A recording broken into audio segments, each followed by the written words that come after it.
Spooky camp story that no one will repeat. Background. From 1993 to 1998, every summer I attended a Christian youth camp for girls. Camp lasted 4 days and 3 nights.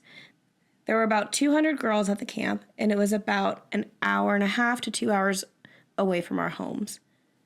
Some of the camping areas were tent only, others had A-frames, and at least one camping area had longhouses. The campground is called Ensign Ranch in Washington. You can look online to see pictures of what these different camp areas look like. It's a really safe campground, and we had a lot of fun every year. In the evenings, we would tell spooky stories. Pretty typical stuff for youth camps. Apologies on the long post, I want the details to be clear. On the last night of camp in 1996, I was 15 at the time, there were several of us girls on the top level of our longhouse. It was past bedtime and we were quietly telling scary stories. I had told a couple, one with help of a friend, I'll call her Lily. I don't remember the specific stories from that night, just typical, and a hook was hanging from the car door stuff. After a couple hours of spooky stories, someone else was talking and I was getting really tired and I could hardly keep my eyes open. Then some of the girls asked me to tell one more story. So I start telling a story, making it up as I go, just typical, on a dark night in the woods not far from here type beginning.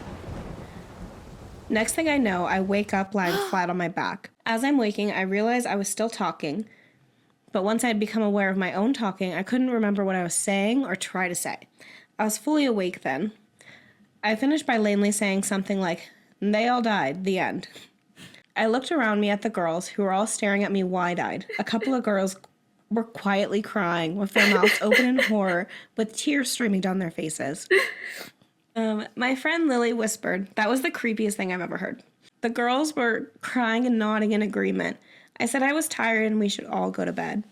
As all the other girls moved away to their sleeping bags, I asked Lily and another girl, I'll call her Sarah, what I had said. I admitted to them that I had fallen asleep and couldn't remember anything. Lily and Sarah exchanged glances, and Lily paused before saying, "That just makes it worse." Sarah nodded in agreement, and she said she didn't want to retell the story because it was that creepy.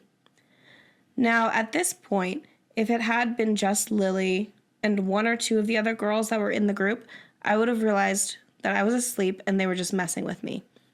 But Sarah was, and still is, a very serious person who doesn't have much of a sense of humor. Boom, roasted. Doesn't like pranks, even innocent ones. Boom, roasted. Sarah's a boring bitch. And is honest almost to a fault. Boom, roasted. Boom, roasted. So I went to sleep feeling unnerved but exhausted. After a few hours, I was being shaken awake by one of the adult camp leaders. She told me to gather my things and follow her. I sleepily and awkwardly carried my stuff down the ladder and followed her outside. 2 other camp leaders were standing next to a tent. They told me to put my items inside and then come talk to them. Inside the tent were 2 of the younger girls, 12 or 13, that had been listening to the scary stories, who were crying when I woke up.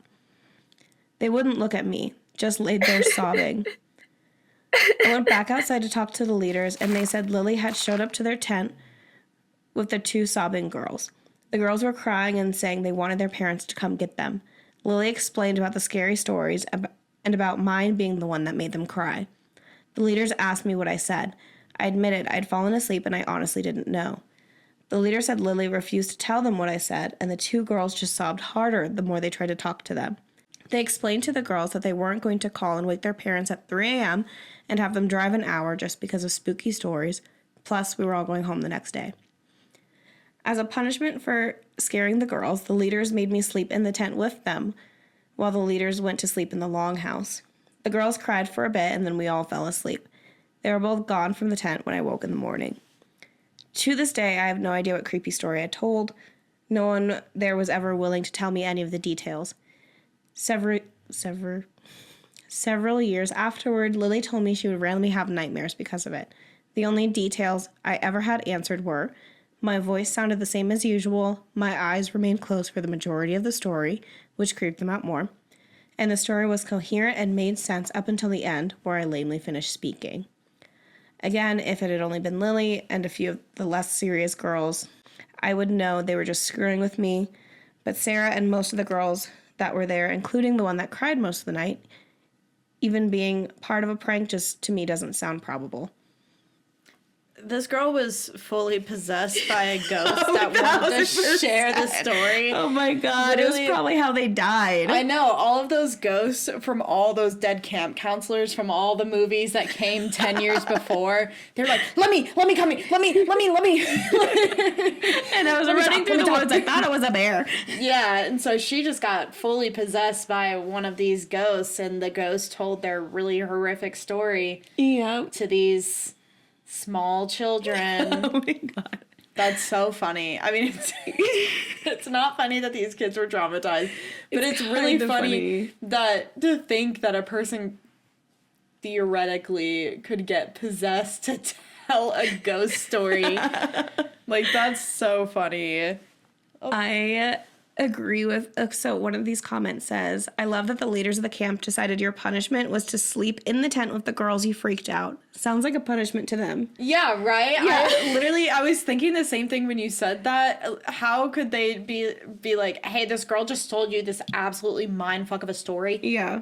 With her eyes closed while she was sleeping. Sleep next to her. Mm-hmm. No. I would not, oh my god. No, I would literally Guess look I'm at that sleeping camp outside. counselor. Yeah. Sorry, I'm sleeping under the stars tonight. Yeah. That's what's happening. We're gonna have a nice long nature sleep. Yeah. Meanwhile, the counselors got to sleep in the house. Yeah, right. They get to stay in the house. That's okay. All right, counselors. Whatever. Yeah. But yeah, that's really funny to think that would happen. I went to summer camp for multiple years when I was a kid. It was also a church camp. And it was in the middle of nowhere in the desert in Texas. And we all slept in tents. That sounds miserable. Yeah, so it was like through grades. So they do 3rd and 4th, 5th and 6th, 7th and 8th, 9th and 10th, 11th and 12th kind of thing. Yeah. And so you get a tent and there's between 10 and 15 girls on cots in this big tent. Gotcha. And I mean, it's concrete floors, but then it's like a big canvas tent. It has a back wall, but you can roll the sides up because it's summer in Texas in the desert. So super fun. But they did some pretty horrific, like trauma-inducing things that as a kid you don't think about. You're like, wow, this camp is so much fun. It's teaching me so much. But looking back, you're like, this camp literally told me that people were going to come and hold guns to my head and shoot me if I believed in God. Yeah. Oh my it was god! like what, the North Korean immersion experience where you're not allowed to be a Christian? No, they literally, the first year, this is literally the first year that I went, the theme was Survivor. And I remember this so vividly. Throughout the week, there's like a part of the day where you do team tasks or like team games. So your tent does a thing together and you try to win. And so the whole week we're doing Survivor games. So we're doing a bunch of different stuff. But the last day, so the Friday, you get there Sunday, you leave Saturday morning. Okay. So it's a full week that you're there. It's like 5 full days and then like a morning and a night. Yeah. But the last full day on a Friday is where you have your big event. Okay. Every single year, depending on the theme, you have your big thing on Friday. And this first year, again, was Survivor. So they were like, we're going to do this really intensive Survivor. What's the word? I don't. Is it like the challenges? Yeah, but it was like we had to do kind of a scavenger hunt and go through and do different challenges in different areas. But each one obviously was Christian themed. So one of them was like fighting the devil, and we had to like lift each other up away from the devil and like move across from the devil, like kind of stuff. But the last thing was we had to make this trek from the church, the chapel, all the way to the like art and craft building, which is way in the back through this little like gravel road with trees on the side. Mm-hmm. it's a little spooky, and there's a lot of like tarantulas and rattlesnakes and stuff, so you always have to walk with other people to get up there. Yeah. But the last thing that we had to do was we were walking to our next task, and it was like you had to make it to the fire pit or something before anyone else to win. Okay. So we're like making our way back, and we're going down this gravel road, and all of a sudden, like 4 camp counselors jump out of the bush, and they're holding fake guns. Oh my God. Like rifles. But they come out screaming, and they all have like balaclavas on, so you can't see their face. Yeah. And they're like, "Get down, everybody, get down!" And so we all get down, and then our leader is like, they put bags over our head, like little sacks, and our leader is like, "Everybody needs to start praying. We need to start praying." And so they're like, "We have to ask God to protect us," and they push us down. So we're already on our knees, sitting on the gravel, right? Yeah. Knees, we're wearing shorts, bare knees on the gravel. Then they come up and push us from our backs onto the ground. So we're laying flush to the gravelly ground. And I'm getting slashed up all over my body. Yeah. Like, literally, it's so painful.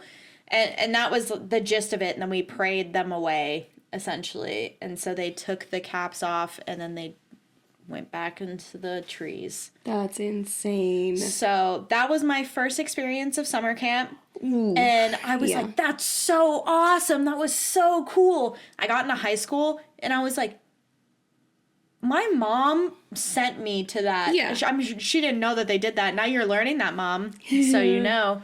But it was weird shit like that every single year where you're like, I'm sorry, if you have to try that hard to indoctrinate people. Yeah, like, you're absolutely traumatized children. Brainwash them to be a part of a cult. That's what that is. Yep. Yeah. And that's what they did. They had me in their little grips until I was in middle school. Mm-hmm. Yeah, up until I think 8th grade was the last year that I went, and I was like, I'm too old for this. Yeah. I'm not going. I don't. I'm not We're going done with anywhere. This. That's insane. Oh my God. I'm just like stuck on that, like, Yeah, it was really, again, the first year that I went. I think I started off in the 4th grade or the 5th grade. Gotcha. One of the two. Yeah. Anyway, yeah, she definitely got possessed. There's no other. there's no other explanation. Or they're all in on it in this really elaborate prank. Yeah.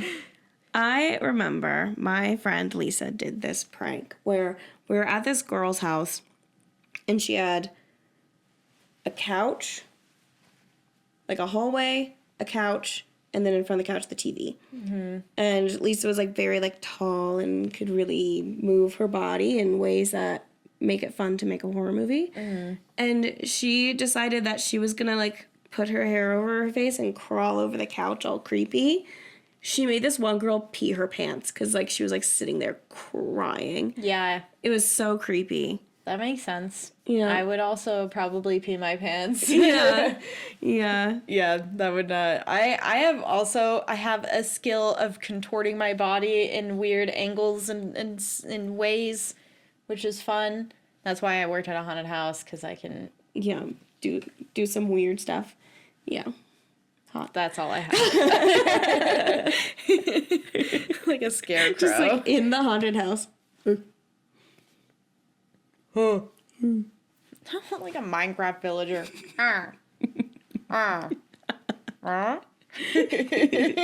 Anyway. If you enjoyed that little story, be sure to watch the full episode here. And make sure you like, subscribe, and all that jazzy. Jazzy? I see what you did there. Wait, what was that?